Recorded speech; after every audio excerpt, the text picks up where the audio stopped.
untuk tujuan kebahagiaan dunia dan akhirat kita. Amin ya rabbal alamin. Erti kata lain, betul ya situ? Betul, Abang Haji.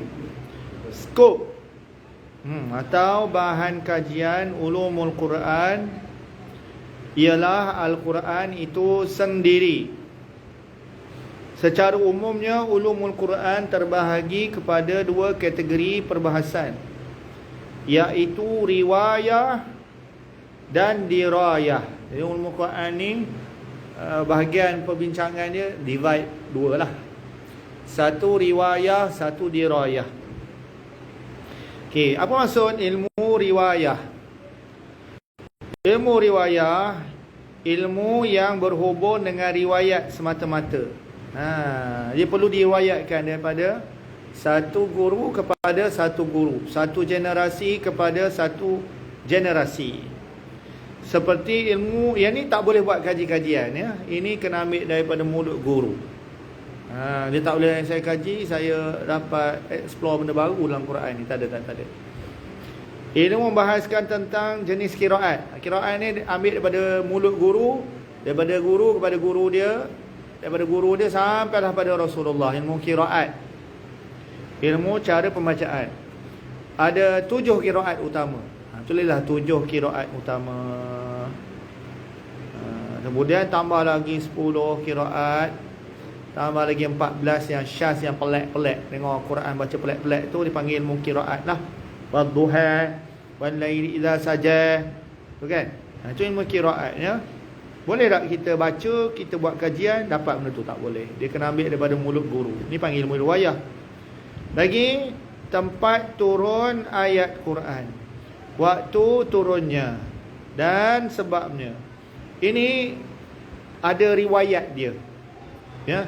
Hadis yang menerangkan tempat turunnya, bila turunnya, asbabun nuzul. Tulis sebabnya, asbabun nuzul. Tulis sebabnya tu asbabun nuzul.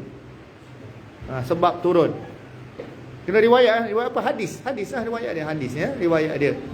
Hadis tu menerangkan ayat Quran ni turunkan di mana, bila turunnya dan sebab turunnya. Dia berkaitan dengan hadis juga. Ya, itu dipanggil ilmu riwayah. Satu lagi ilmu Quran ni jenis dirayah. Dirayah. Yang ni kena kajian. Ya. Ilmu yang diperolehi dengan jalan kajian secara mendalam, seperti memahami lafaz gharib. Apa maksud gharib tu tulis? Atau asing. Gharib ni mana asing ya? Apa maksud asing? Lafaz yang pelik, yang tak biasa. Arab ni pun tak tahu apa maksud dia, kecuali merujuk kepada pakar bahasa. Ada perkataan-perkataan yang telah tidak digunakan oleh Arab kebanyakan, hanya digunakan dalam Arab kesusasteraan. Ya. Macam bahasa kita apa yang pelik-pelik ya? Dasawarsa. Apa maksud dasawarsa?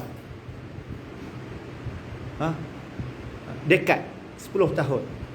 Dasawarsa ni dekat 10 tahun. Jadi memerlukan kepada pengkajian. Serta mengetahui makna ayat-ayat berkaitan dengan hukum. Tulis itu ayat ahkam. Tulis ayat ahkam. Ni ayat-ayat berkaitan dengan hukum dipanggil pelajaran ayat ahkam. STP dia ada pelajaran ni. Ni ayat-ayat berkaitan dengan hukum. Dia tak bicara ayat tak ada hukum, dia bicara ayat ada hukum je. Dia panggil ayatul ahkam, ayat ahkam. Subjeknya dipanggil ayat ahkam, ayat yang ada hukum hakam.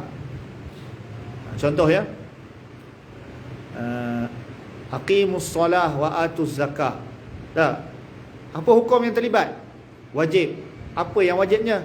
Sembahyang, zakat. Ada bincang sembahyang, zakat berdasarkan hukum tu, berdasarkan ayat Quran tu. Aqimu fi'il amar lil wujub, dia kata. Itu fi'il yang menjurus kepada perintah yang membawa kepada kewajipan. iaitu buat dapat pahala, tinggal berdosa. Ada juga ayat ahkam suruhan tetapi tidak menunjukkan wajib. Contoh, idza tadayantum bidainin ila ajalin musamman faktubuh. Bila kita berhutang dan ditangguhkan masa pembayaran tersebut, hendaklah faktubuhu, kamu tulis hutang tu.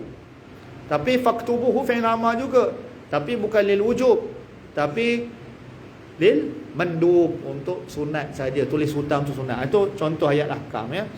Ayat yang ada hukum hakam, yang diistimbatkan hukum padanya. InsyaAllah nanti kita akan masuk ke sehubungan itu, muka surat 12 31/12/2024, InsyaAllah. Boleh ya? Boleh follow ya? Bagus tak? Boleh ya? Saya suka yang begini, yang ada facts, fakta one by one.